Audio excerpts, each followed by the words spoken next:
it really does seem like we have a genuine crisis of meaning, jumping from one crisis to the other, one crisis to the other, as kind of a performative virtue signal display, just kind of just show that we believe in something. Hello, I'm Jonathan Tobin, editor-in-chief of the Jewish News Syndicate, jns.org, and you're listening to Top Story, a weekly podcast where I analyze the most important stories happening in Jewish news around the world.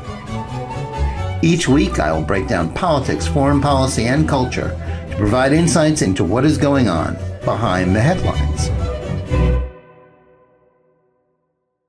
Hello, and welcome to Top Story. Is Russia's war on Ukraine the top story of the week, the month, and perhaps of the year? Yes. Is the open aggression of the regime of Russian authoritarian leader Vladimir Putin an outrageous, illegal, and immoral action? Yes. Is sympathy for Ukraine in its brave fight to preserve its independence justified? Yes, certainly. Is it right for the West, and in particular the United States, to do what it can, short of joining the war, to help the Ukrainians both in terms of humanitarian and military aid? Again, yes. But should our outrage about the war against Ukraine become the organizing principle of American foreign policy? That is another question entirely. As often happens when our emotions are engaged, as they are by the heartrending videos of the suffering and destruction being visited on the people of Ukraine, as well as by the inspiring resistance of the Ukrainians and their President Volodymyr Zelensky, we tend to forget about everything else. In the face of that moral outrage, everything else gets pushed aside, including, unfortunately, common sense and a recognition that there are other grave challenges to the rule of law and the security of the West and its allies that may be connected to Putin, but not necessarily to the exclusion of every other consideration.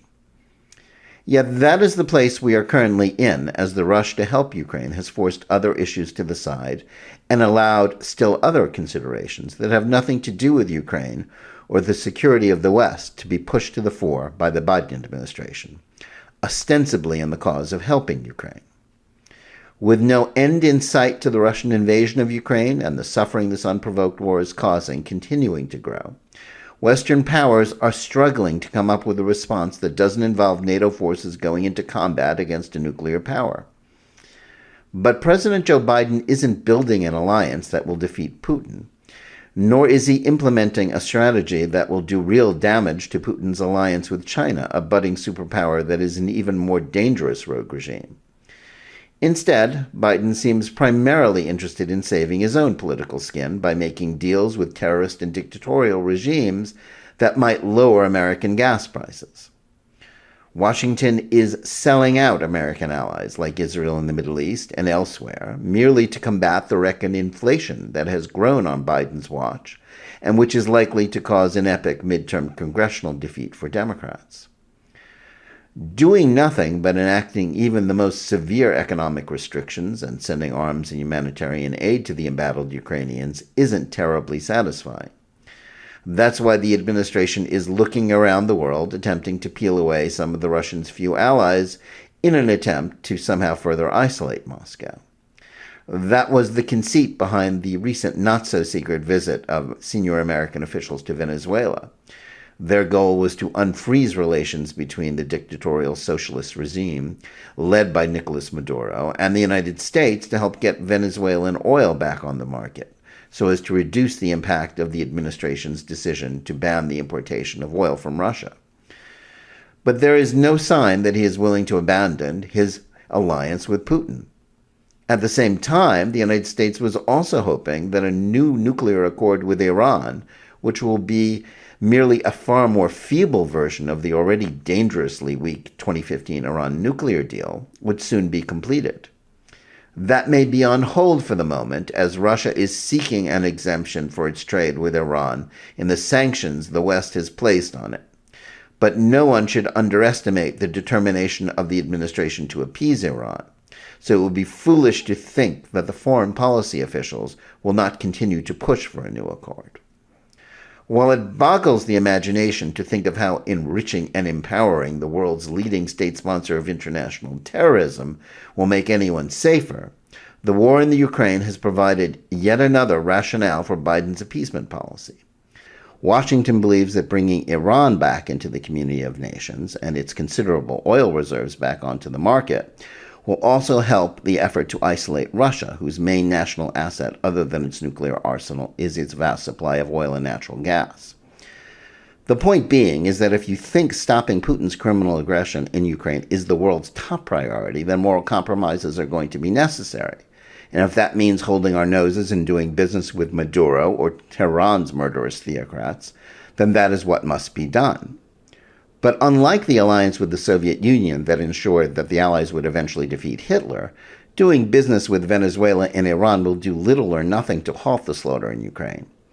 A serious approach to stopping Russia would be rooted in recognition that American efforts to cozy up to rogue regimes like Russia, China, and Iran have to end. That would mean an understanding that such countries are a threat to the entire community of nations. Stopping them from gaining ascendancy, let alone preventing future Ukraine wars, involves, among other things, committing to disentangling the American and Chinese economies and altering the international system to build an alternative to the United Nations that is unable to defend the rule of law or prevent itself becoming hostage to dictatorial and anti-Semitic governments whose goals are antithetical to the idea of collective security or world peace. But Biden is about as likely to rethink the Democrats' devotion to multilateralism and the United Nations as he is to deny his party's leftist base on any other issues. The administration would like to halt the unfolding tragedy in the Ukraine. To its credit, so far it is not so foolish as to listen to the delusional advice of those like former Senator Joe Lieberman, who wants NATO to become a combatant in the war by imposing a no-fly zone that would have unknowable and likely catastrophic consequences. The grim truth is that after cutting the Russians off from the international economy and sending armaments, Washington has likely done all it reasonably can hope to do to help the Ukrainians. If Putin is truly determined to get his way by any means possible, then he continues to hold all the cards. Still, it's time to stop the pretense that outreach to Venezuela or Iran is really about Russia. With respect to Venezuela, it's a tragic abandonment of the already beleaguered democracy movement in that country that has been as thoroughly squelched by the leftist regime as anything Putin has done in Russia or would like to do in Ukraine. With respect to Iran, the rush to get their oil on the market is a sellout of American security interests, as well as allies like Israel and the Arab states that are directly threatened by an accord that doesn't put off an Iranian nuclear weapon so much as it guarantees that Tehran will get one at the end of the decade or sooner. The New Deal is also much worse in terms of its appeasement of Iranian terror, in addition to failing to accomplish the pact's stated goal of preventing the Islamist regime from becoming a nuclear power. The rush to implement this disgraceful measure is rooted in Biden's political woes. The record inflation ravaging American households is the fruit of his failed policies that downgraded American oil production, not just the recent spike in gas prices caused by sanctions on Russia. What he's doing now is creating an existential threat to Israel and other Iranian targets merely in order to try and keep the prices at the pump from going any higher while pretending that it will stop the bloodshed in Ukraine. But in a political environment in which Ukraine becomes the only issue people care about, such betrayals are made easier. It's difficult to imagine a more cynical or destructive policy than one that endangers friends merely in order to boost the president's political standing at home.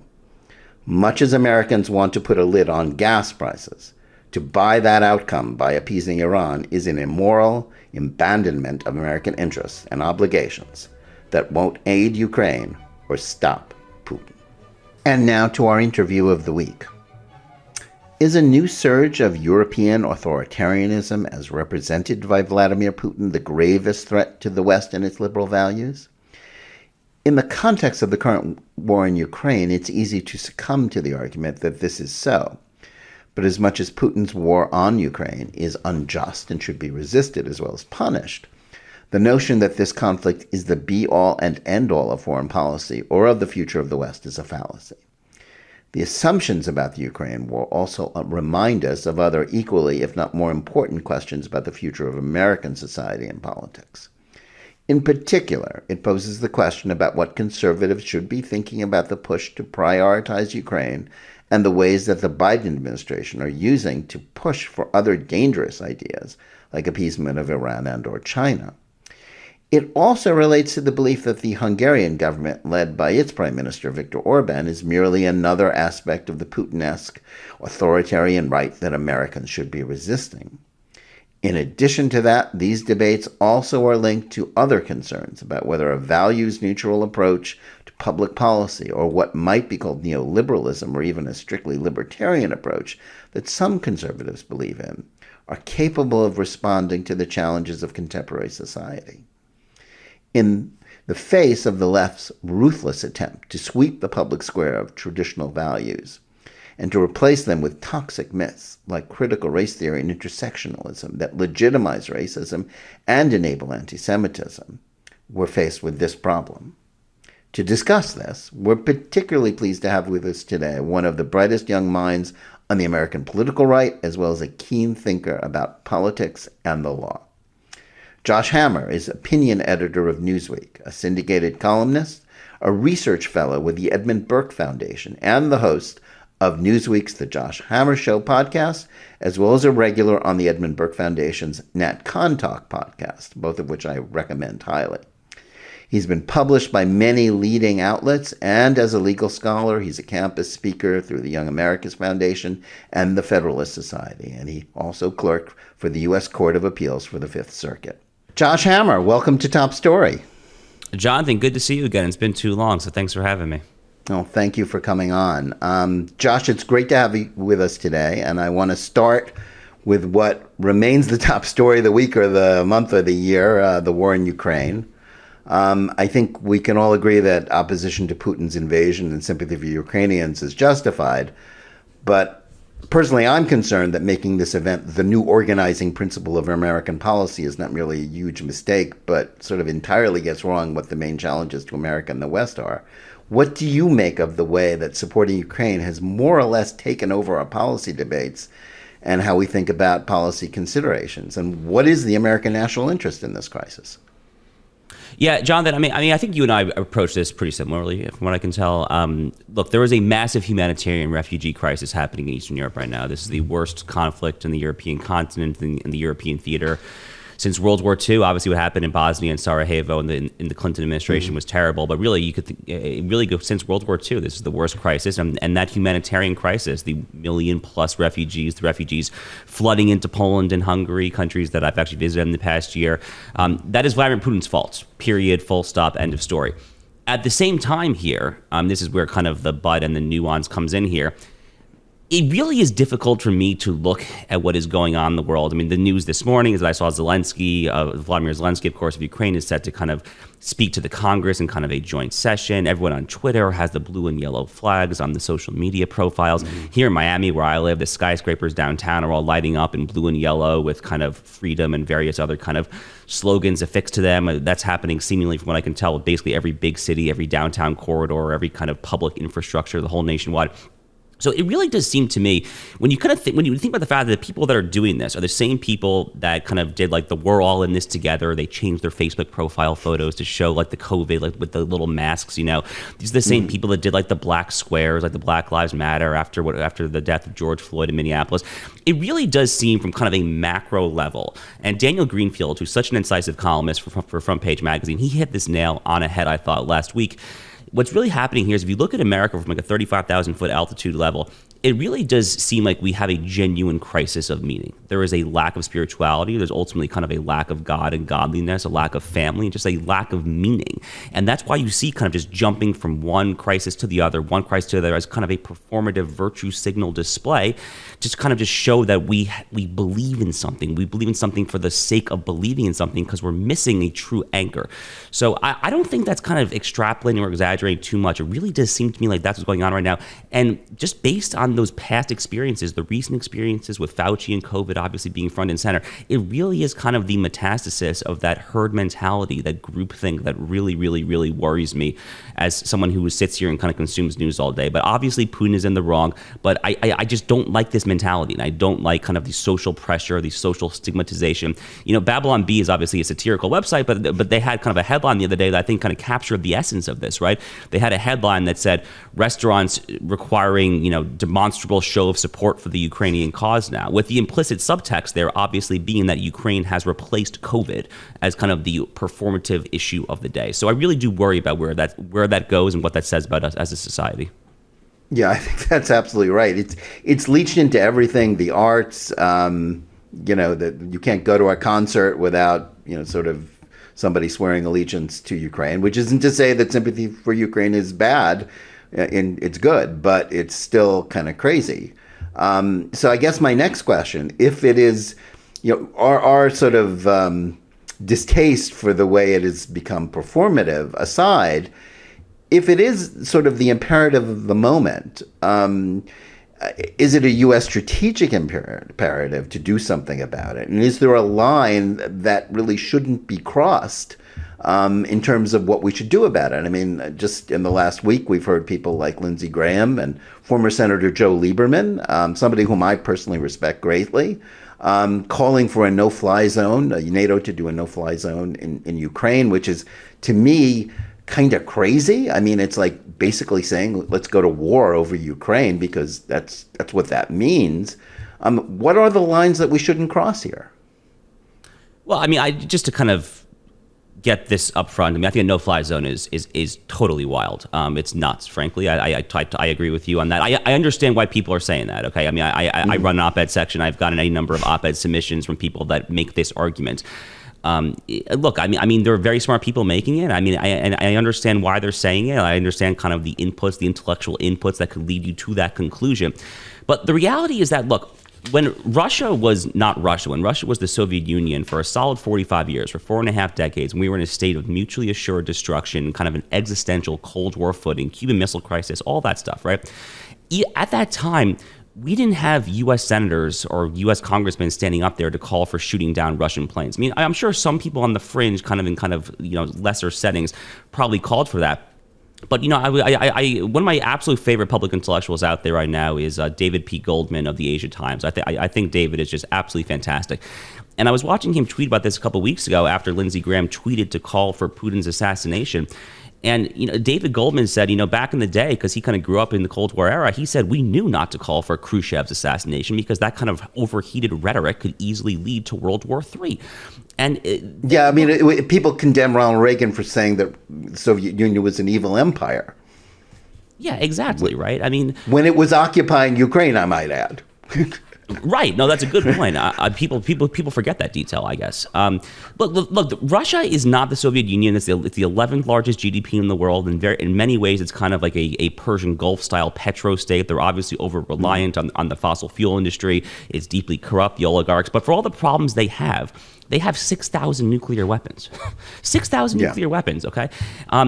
Look, as an American, okay, as someone who cares about the American national interest, who sees other countries around the world, China being obviously the elephant of all elephants, but also countries obviously like the Islamic Republic of Iran, countries that truly, truly, truly want to oppose America, I am not interested in going to war with Russia right now. So we can support Ukraine without getting our troops anywhere near that border. Like, they should not be anywhere near that war zone, in my opinion. Yeah, I think that seems to be, inarguable, but yet it is arguable because of the moral imperative of the moment. People aren't content to just sit by and watch the videos on the cable news channels. They want somebody to do something. But I guess that, sort of part of this is also related to the politics. Ukraine and Russia were big political cudgels in the last few years, used by the Democrats against President Trump, but first with the Russian collusion hoax, and then with the impeachment of him over Ukraine for being, at least in their view, insufficiently supportive of Ukraine and trying to get information about the Bidens. So I think it's clearly related to that. So, I mean, do you see this as just an extension of, in part, of the politics of the last few years and how it just merged into this humanitarian concern? So it's a very good question. There's a lot of strands of thought here that are kind of leading up to this very moment. One, of course, is Russiagate. Let's not forget what the Democrats and the left and the corporate media tried to do in 2016. Okay, at the time, it was boilerplate thought. It was standard orthodoxy on MSNBC, CNN, New York Times, you name it, that Donald Trump was a Vladimir Putin stooge. Okay, that he only was elected to office through the kind of the inner nefarious workings of the Kremlin and like the Russian disinformation propaganda campaign. Obviously, Bob Mueller's report ultimately came up not exactly conclusive of that conclusion, to put it mildly, but that has remained obviously kind of a folklore talking point, I think, for large swaths of the left. There's kind of like a vestigial kind of like anti-Russia hatred, I think, from large swaths of the left-leaning media and the Democratic Party really since Russiagate. The other thing that's going on here, I think, and this is not a very politically correct thing to say, perhaps, but Russia, if you look at the public-facing image of Vladimir Putin, Putin is a bad guy, okay? He poisons political enemies. He murders political enemies. Navalny, he's a bad dude. But he is a public-facing Christian. I don't profess to know his inner faith, his inner beliefs or anything like that, but he talks a big game, rhetorically at least, about kind of preserving Christianity, preserving kind of the nuclear family, the LGBT stuff, all that. So I think for a certain kind of strand of American or Western European leftists, you look at that and you kind of juxtapose that side by side by like China, for instance, right? It's much easier to oppose kind of this quote unquote white, quote unquote Christian guy, Putin, and his country of Russia, than it is to oppose China or a country like that is less white. That's just the way the kind of the inner mind of the current kind of intersectional left works, I think. It's really kind of an unfortunate thing to say, but that really is, I think, something going on here.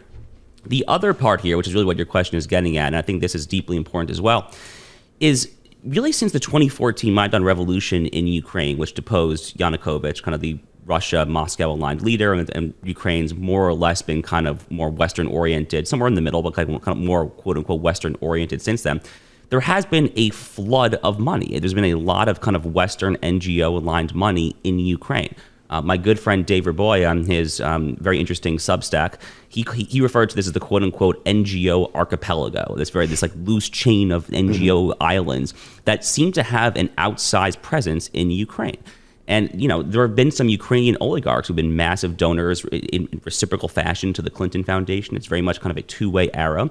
So, no investigative journalist that I've been able to tell has like truly gotten to the bottom of this. But it seems to me like there is also kind of a vested financial interest at this point for a lot of kind of not just Soros, but kind of Soros-aligned or Soros-esque NGO types that have a lot of money invested in the future of Ukraine as being more Western-aligned and not Russia-aligned.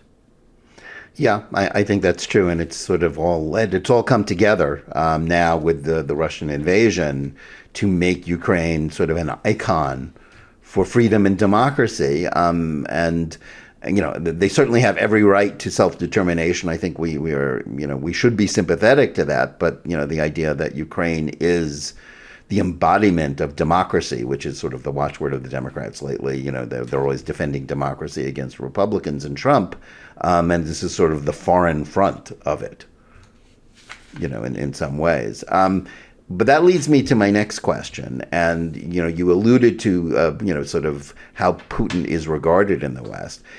In many ways, he's seen as part of a sort of right-wing authoritarian trend in Eastern Europe, which is also linked to the administration of Viktor Orban in Hungary, who is routinely trashed from everybody from President Biden to all the talking heads on CNN and MSNBC as an authoritarian, and even denounced as an anti-Semite.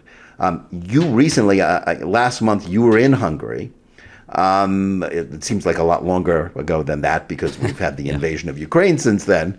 But you were there. You were in Hungary. You met Orban. You visited with the Jewish community. Tell me what you found out from that visit.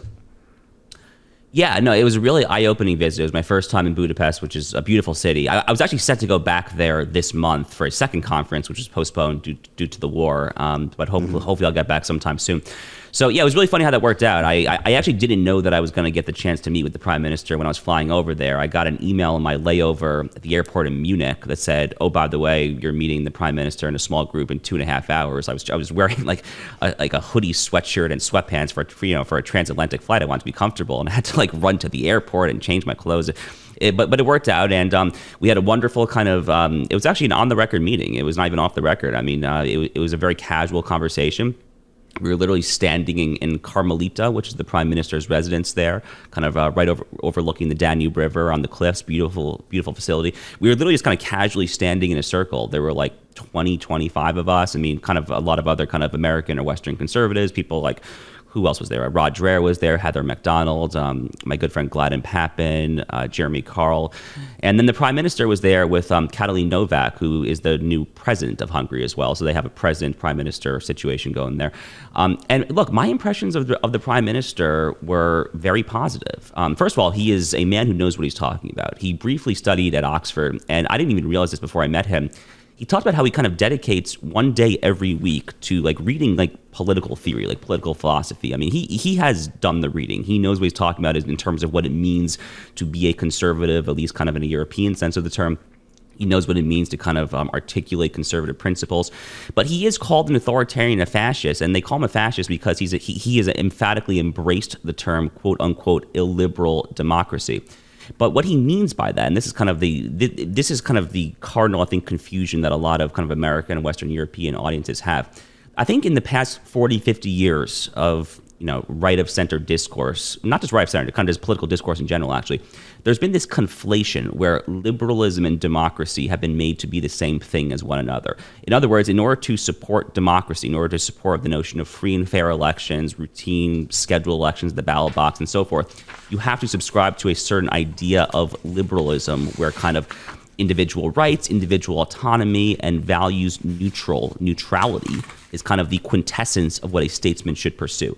Orban rejects that. He basically says that, no, we cannot be liberal in that sense, even if we are democratic, because we believe in certain things. In Hungary, that means believing in the nuclear family. It means rejecting gender ideology. It means promoting public religiosity and so forth. But you're right. He is called the fascist for this.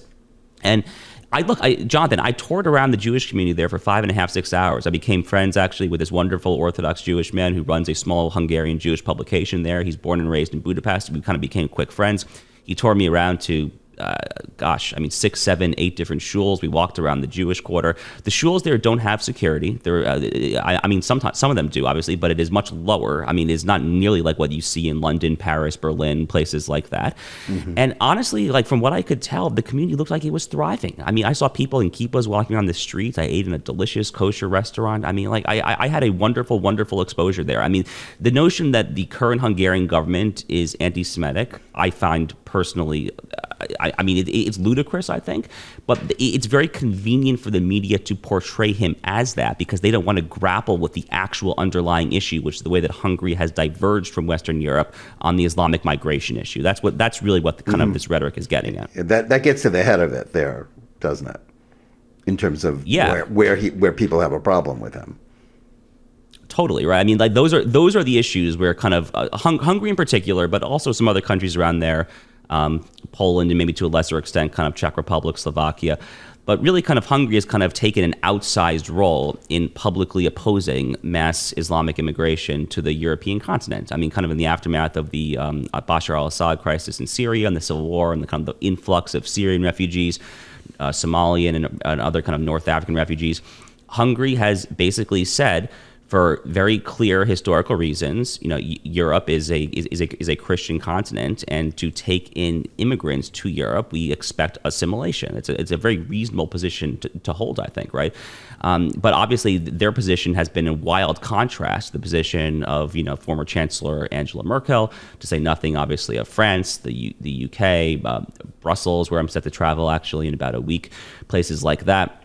And Hungary has really made a lot of enemies for taking that stance. But I think for the same reasons, it has attracted a lot of kind of outsized attention from American conservatives and perhaps some other European conservatives as well, because what a lot of us see over there is someone who, first of all, is fearless, who has no qualms whatsoever about saying things that he knows he will get torn apart for in the liberal media. Second, who knows what he stands for. In that case, that means kind of borders, nation state, family, civilization, all that stuff. And three, is not afraid to kind of go against the flock when that means kind of opposing the European Union and opposing Germany and kind of the universalization, the homogenization impulses of Western Europe. So I find a lot to admire in what he's doing over there. That doesn't mean it's a perfect model, obviously, for the U.S. Our system is quite different, but I do find a lot to admire. A lot of the comments about Orban and anti-Semitism are linked to the discussion of George Soros, though, too. Soros is a huge opponent of the Orban regime and his political party. And, Orban has taken shots at Soros, and that is interpreted as anti-Semitism by the people who are also calling him a fascist. What do you say about that? Yeah, so Rabbi Dov Fisher, who's affiliated with a wonderful organization called Coalition for Jewish Values, I think I've run him in Newsweek at least one or two times.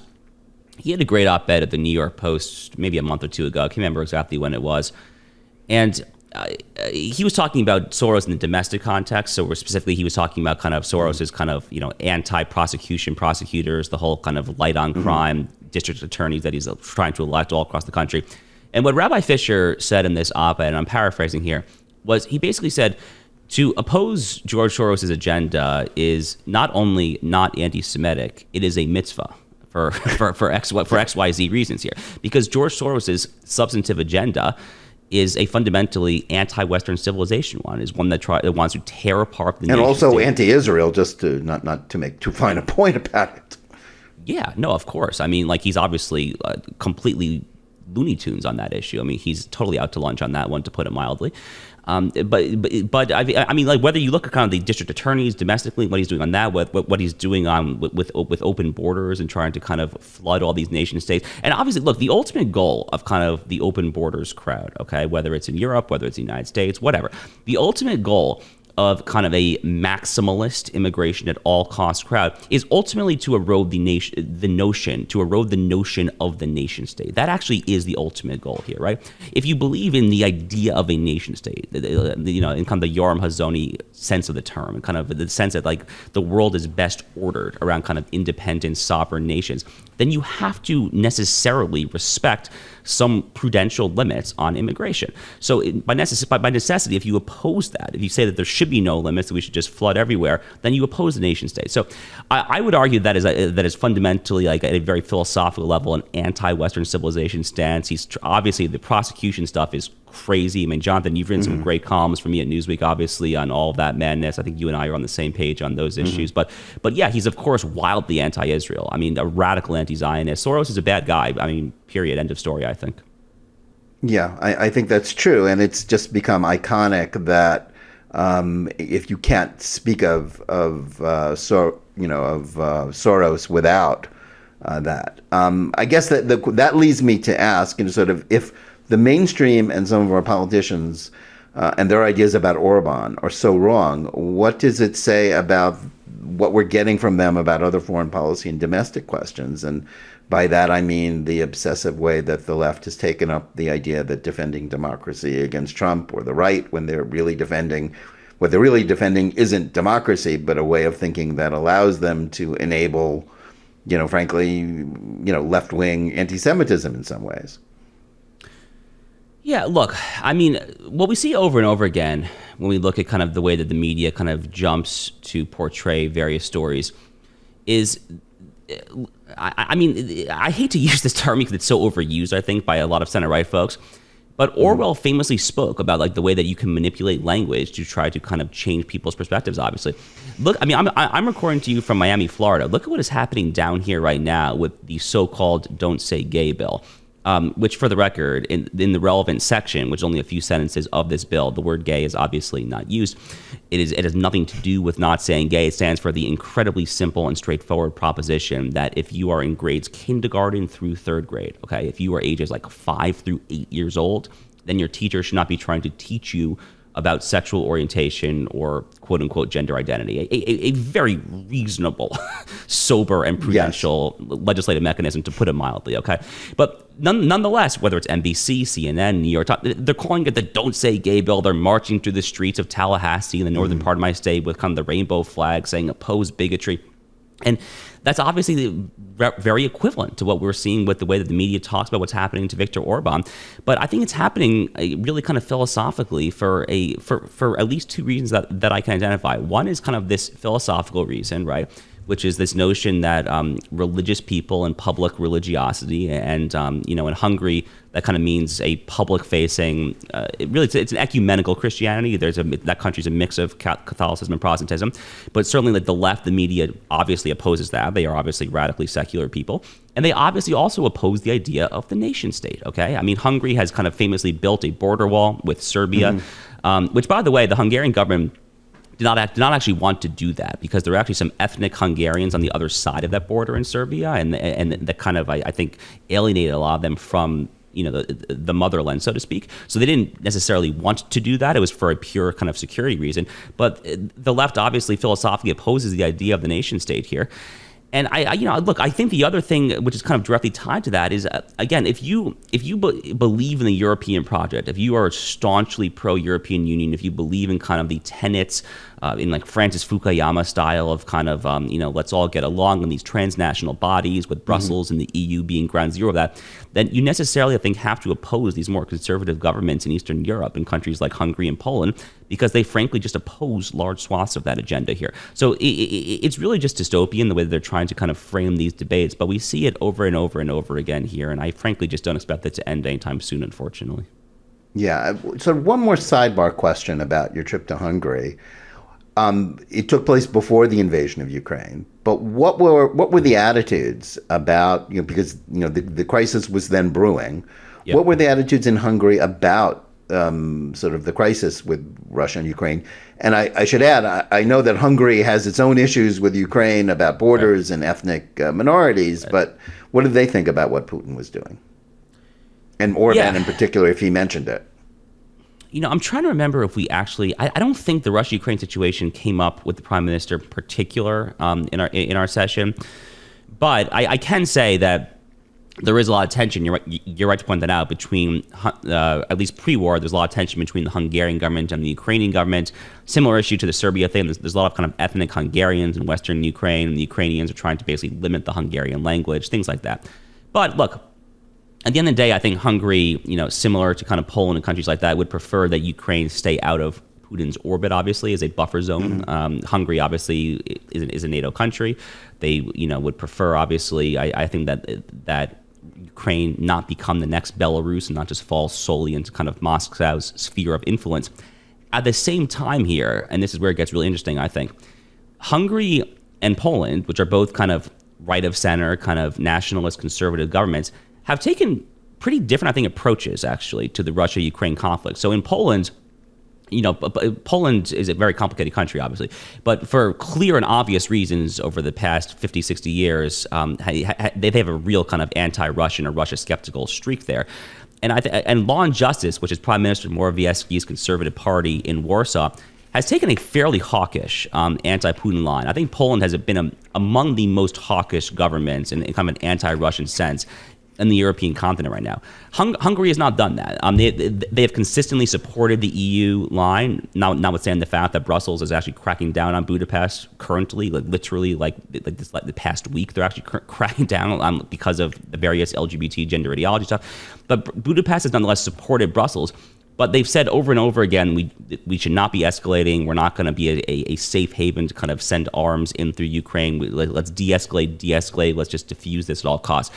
So my conclusion as an American is when I see these two conservative governments, Hungary and Poland, that can't even get on the same page as to what exactly we should be doing with respect to Russia and Ukraine, then as an American who is largely focused on China when it comes to threats, I say, well, if these guys can't even agree as to what exactly we should be doing, then what the heck is the case for us getting involved, let alone a no-fly zone and shooting down Russian jets? Especially when you consider that Hungary is a country that, within the living memory of many people who are alive there, invaded Hungary in 1956. That was Yeah. That was the thing. Obviously, most Americans don't know history, don't know their own history, let alone European history. But the Hungarians have good reasons to fear the Russians as well. But obviously, they're not on board with this "let's all go to war" thing. Totally. No, I mean, when I was walking around Budapest, there's any number of kind of memorials and shrines to 1956, obviously. 1956, from a Jewish perspective, I think is actually a little trickier than kind of a Hungarian perspective. There was actually a lot of anti-Semitism that resulted as a result of the Russian invasion, and it came not just from the Soviets, but from the Hungarians as well. Jewish history in this part of Europe is obviously thorny, to put it mildly. It's obviously quite depressing.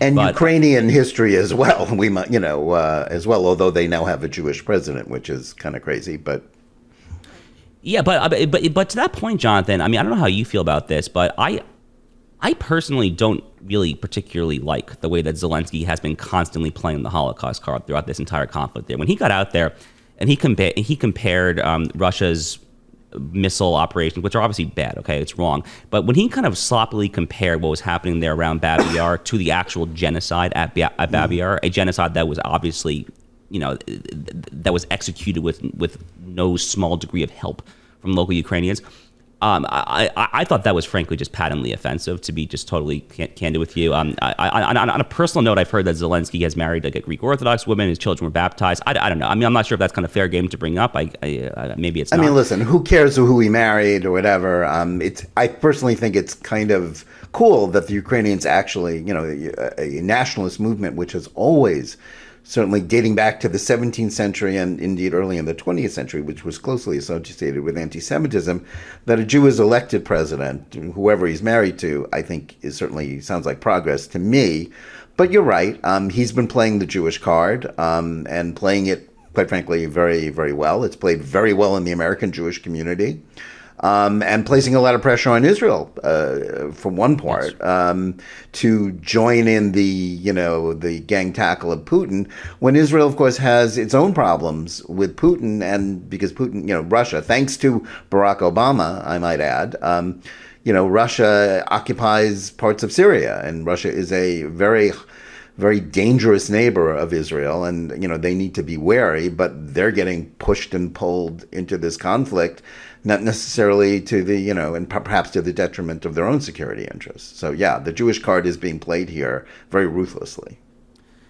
It is, and I just don't like the rhetoric, right? When Zelensky is comparing kind of the bombing in the vicinity of the Babi Yar Memorial to the actual systemic genocide of tens of thousands of Jews there. I think the rhetoric is getting carried away a little bit. But to your point, of course, I mean, it is obviously a sign of progress, of course, to see someone who publicly identifies as Jewish elected president of Ukraine. I mean, and by the way, I think the previous prime minister was actually also Jewish. So I think for a brief time, Ukraine had two national leaders who were Jewish, which I think only Israel has only ever done as far as countries in the world. So very, very interesting, to put it mildly, actually. History is an odd thing. Absolutely. Yeah, no, it really is. Turning back to the United States, as a writer and as a thinker, you've been very closely associated with the idea of what is called national conservatism as a new way of thinking about conservatism. Can you explain what exactly is meant by that term and why it's necessary to rethink the assumptions that most conservatives, especially those of a libertarian bent, have had about opposing government intervention in just about any issue? Yeah, sure. So I think if you kind of look at the trajectory of, the quote-unquote American conservative movement, pre-World War II, pre-Cold War, I think there were kind of like scattered thoughts, but it really started to kind of cohesively cohere in the aftermath of World War II in the Cold War era, really kind of based around kind of National Review, ultimately Heritage Foundation. And the defining kind of philosophical touchstone for post-war American conservatism is really kind of the idea of fusionism, which is a term coined by Frank Meyer, the political theorist. And what Frank Meyer meant by fusionism was, it's right there in the term, he was trying to fuse kind of religious moral traditionalism with kind of economic laissez-faire. Ultimately, of course, during the Reagan presidency, kind of national security hawkishness kind of becomes the third leg of the so-called three-legged stool. The problem, I think, from a philosophical level is that if you go back and kind of review the writings of Frank Meyer and you kind of like review what the actual fusionists believed, or at least purported to believe, when they talked about kind of fusing kind of together the laissez-faire with the moral traditionalism, it was this laissez-faire kind of do-nothing impulse that really kind of overrided anything else. A lot of these folks were kind of, I think, privately very traditional. They were privately religious, but it was purely private. They basically, what I'm trying to say is they placed a firm emphasis, a very strong emphasis on this kind of public-private distinction. Whereas you could privately believe whatever you want, but publicly we had to be kind of liberal and neutral. So in that sense, I think a lot of kind of post-war American conservatism has actually been philosophically liberal, kind of paradoxically so. It's been privately conservative, but publicly facing, it's been liberal. The issue is, as someone who's kind of looking at a lot of the wreckage of what's happened in American society over the past 20, 30 years, to say nothing of our current woes, obviously, with drag queens and public libraries and critical race theory, and obviously our immigration crisis, a general crisis of identity in general here, declining church and synagogue attendance, family breakdowns, massive out-of-wedlock birth rates, really afflicting, obviously, the entirety of society. It seems to me that the time is now required for a more kind of hands-on conservatism that is actually willing to put its thumb on the scale in terms of crafting public policy to try to get us back to what we need to get to. What that means is kind of putting a thumb on the scale in terms of kind of trying to incentivize family formation and trying to kind of really kind of more aggressively limit immigration, to promote assimilation, to kind of more aggressively ban critical race theory, to try to kind of inculcate a sense of national pride, things of that nature. The foreign policy half of that is interesting as well. To me, what that means is that we need to be much more sober and hard-headed about our engagement with the world. Obviously, isolationism is a ridiculous kind of way of thinking. America cannot ever truly kind of just hide its head in the sand. But I think it does militate in favor of more strategic and kind of carefully selected terms of engagement abroad as well. So for kind of national conservative reasons as well, I'm also very skeptical of the Russia-Ukrainian theater, because my eyes are frankly really on China. And I think if we're saving up kind of capital, both human capital and literal financial capital, that's really where we need to be focusing on. There is the Indo-Pacific region. Yeah, I think that last point is very true. Although clearly Russia and Ukraine are now Russia and China seem to be very closely aligned, and indeed linked with Iran as well. So that's sort of a new axis of evil, if you will, to crib a phrase from David Frum, in another era. But I guess just going back to this idea of national conservatism and the idea of the need to put the finger on the scale. I mean, so many of sort of late 20th century, early 21st century conservatives, in many ways, they sort of felt like 19th century liberals, people who believe in the liberty and the freedom agenda. Yep. And how do we preserve individual liberty? That was, dates back to the writings of Anthony Trollope and his, parliamentary novels. It's like, how do you keep people free? That's the obligation of liberals in that era, also the obligation of conservatives in our era. But I guess what you're pointing to is that that's not enough. If we're completely neutral about the public sphere and we just say, well, let everybody do whatever they want, as the Mrs. Campbell Brown's classic line, people should do whatever they want as long as they don't do it in the street and scare the horses, then just let everything happen. But in the end, sort of the bad drives out the good. It doesn't work the other way around, does it? Yeah, I think that's very well said, right? If you believe that liberty is the sole and exclusive highest good, if governments are kind of solely instituted to promote or inculcate liberty or protect liberty in terms of kind of negative rights and negative liberty, then I think that is an intellectually defensible way to view the world. I would just argue that is not conservative, that is kind of classical liberal, it's Enlightenment liberal, whatever you want to call it. Libertarian obviously would be kind of like a modern, more or less synonym for that term. I mean, I'm roughly conflating ideas, but pretty similar. Sure. But I think the idea of conservatism has always been kind of a more kind of prudential, empirical balancing act, right? If you kind of go back to Edmund Burke himself, in many ways, kind of like the godfather of kind of like a modern Anglo-American conservatism, I think that he was profoundly skeptical, right? He was profoundly skeptical of the ability of human beings to kind of deduce conclusions based on what they saw, and therefore that should militate in favor of not just slow, gradual change, but also kind of an intellectual humility and a willingness to kind of change to adapting circumstances.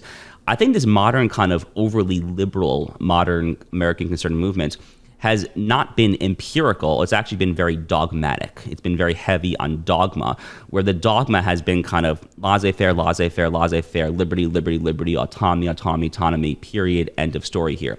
So the political economy sphere, part of this equation, is actually very interesting to me. If you look, obviously, at kind of the free trade consensus, look, I majored in economics in college, okay? I've seen the way free trade works on the class board or a chalkboard in a classroom. I fully subscribe to the view that in a pure kind of modern GDP equation setting, that free trade will yield to kind of the highest GDP, the most consumption, and so forth there. Mm-hmm. The problem is that when you are not thinking along the lines of preserving the nation state, you can let these kind of fanciful ideals about these abstract concepts like GDP crowd out very kind of hands-on, kind of dirty, visceral realities. I mean, we have totally gutted America's manufacturing base. That may or may not be good as a matter of kind of free trade, of GDP maximization, but I would submit that it is definitely not good as a matter of the American national interest and America's national security imperatives. We really need to get to the point where we're willing to make stuff.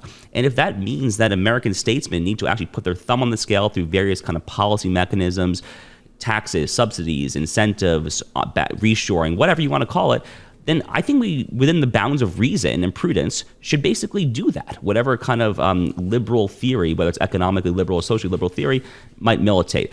But the other idea going on here, and that kind of closely relates to that, is that I don't think America in the year 2022 is suffering from a crisis of too little liberty. I think in anything, in many ways, we have too much liberty and not enough kind of order and hierarchy and structure. And this is kind of where the idea of kind of public religiosity comes in. You know, I look, I'm a constitutional lawyer by training, and I think a lot about kind of the Federalist Papers, the Founding Fathers. I think about this stuff a lot. If you go back and you read the thoughts of the founders, I mean, you read like what George Washington said in his famous kind of Thanksgiving proclamation back when he was the first president of the United States. These were very, very, very godly men. I mean, they believed in kind of the paramount importance, obviously, of a society that was oriented to this notion of the common good of the society, and really, in their eyes, obviously, ultimately oriented to the highest good, of course, of honoring God. And it just seems to me that public policy in the year 2022, given obviously the offshoring, the drug overdose crises, the atomization and the loneliness crises, we have spiking levels of suicide, depression. We need more meaning. We need more cohesion and just coherence and like more sense of brotherhood and fraternity and what it means to be an American. That is what we're missing. We're not missing liberty. If anything, we've gone too far in that direction probably. It's time to just pare it back in the name of kind of order and hierarchy, at least a little bit on the margins. Yeah, although I would add, certainly the left is no friend to liberty and is looking to, impinge on it in all sorts of ways, especially with respect to religious liberty. But yeah, I think that's a strong argument. Now, one of the things we're seeing, sort of in part because of some of this, and I think what you alluded to about national interest was something that Donald Trump picked up on a lot quicker than most conservative thought leaders did. And indeed, many of the conservative thought leaders that we know have sort of been part of this great realignment that we're going through because, they abandoned the right because of their hatred for Trump. But now we're seeing another aspect of realignment because of resentment of COVID policies and critical race theory. How fluid do you think American politics is these days, and what do you think it means, not just for Republicans and Democrats, but for the future of American society because of all this stuff in flux? Yeah, no, it's a fascinating time to be in this fight. Obviously, it's a fascinating time to be thinking about what it means to be an American, conservative, Republican, Democrat, liberal, whatever. I mean, I think we very much are living in fluid times. I mean, if you think about what President Trump did in 2016, and full disclosure, I was not like a day one Trump supporter. I mean, I did not watch him kind of come down the gilded escalator and say it back in June 2015, like, that's my guy. On the contrary, I was knocking on doors for Ted Cruz in Des Moines, Iowa, all that stuff. So it's not like I was like a day one kind of, wow, Trump really saw it coming. But in hindsight, I think he actually really did see a lot coming there. But the problem is that, Orrin Cass of American Compass, I think if I can borrow a phrase from him, He's referred to Trump as a hurricane. So what a hurricane does is it comes in off the shore. I'm here in Florida, so I know what I talk when it comes to hurricanes. It comes in off the shore, and it will expose a lot of the rotting foundations of old buildings. But the hurricane fundamentally destroys. It does not build. So I think Trump kind of exposed a lot of kind of intellectual sclerosis in a lot of quarters, really not just of the American right, but of the American left also certainly as well, to no small extent there. But the time now is to build.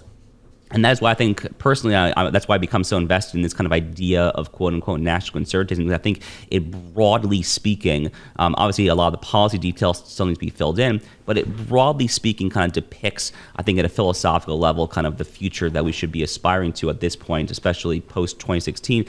But look, I think from my vantage point, again, here in Florida, I live in like a, I live in downtown Miami. I'm very close to Little Havana. I look at kind of the Cuban vote, and the Colombian, Venezuelan vote.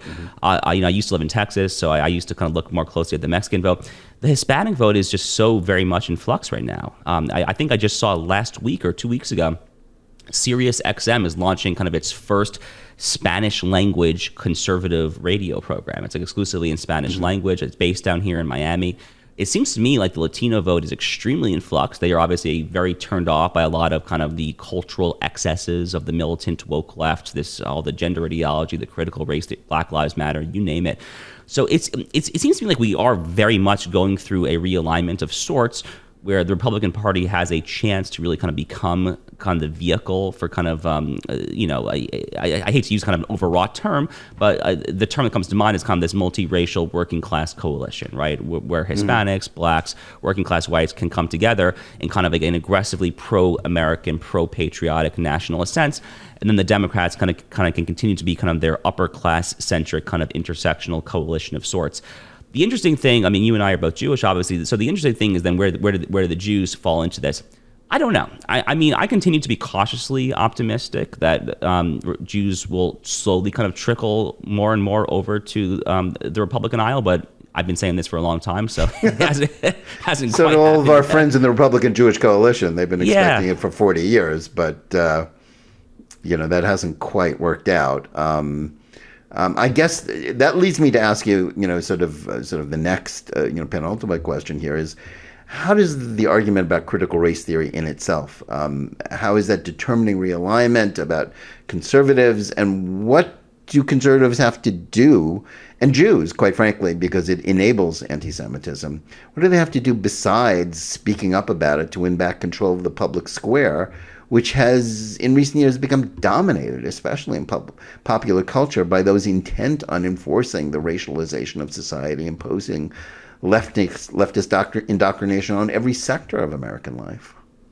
Yeah, so I think critical race theory is a great issue where we can kind of juxtapose what might have been kind of the, I don't know, pre-2010 or certainly kind of post-Cold War, post-World War II era kind of conservative ink, if you want to, boilerplate line with what I think the right path forward should be. So I think for kind of an earlier generation of Cold War era conservatives and really kind of right liberal leaning thinkers, the response to this kind of metastasis of critical race theory in the classroom would have just been, who cares? I mean, like, let each teacher do what he or she wants to do. This is kind of like classic, like live and let live. I mean, marketplace of ideas, whatever. Yeah.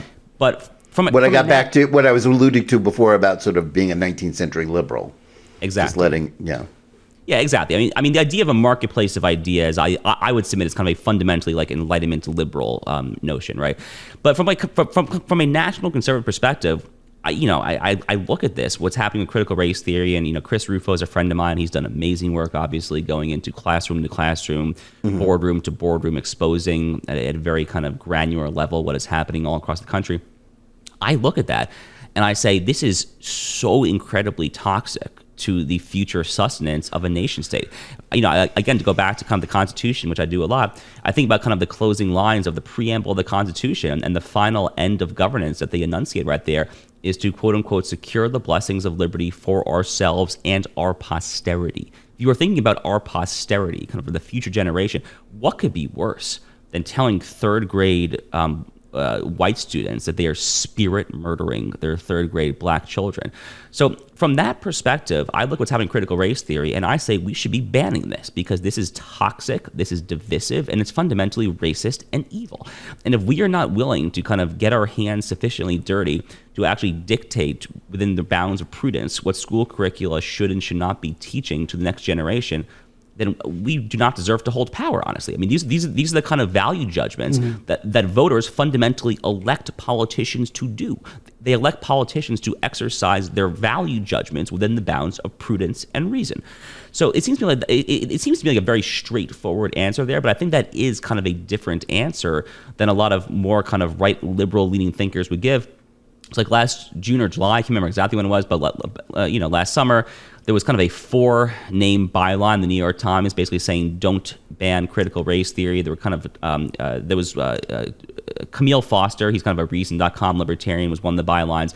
David French, who was kind of like a paradigmatic right liberal. So I just disagree with that. Okay, at a very kind of visceral level, it seems to me like if you are not willing to fix a sufficient value judgment to actually ban toxicity of this level, then you have no business being in the political process, frankly, at all. Yeah, and I think, listen, if America is not a nation state in the way that, say, Hungary is a nation state, you just take one, or Ukraine. It's based on an idea. And if we're going to say that the idea stinks, which is what critical race theory fundamentally tells us, then where is the country? And if, as a Jewish community, if we're not going to oppose something that treats Jews as possessors of white privilege, Israel as a function of white privilege, as insane, as illogical as that is, then we're not defending our own interests either. And yet that is what much of the organized Jewish community is committed to do. Yeah, no, totally, right? I mean, look, anytime that you kind of get in the very sordid business of ranking society by hierarchies, by privilege, the oppressor status, first of all, the notion...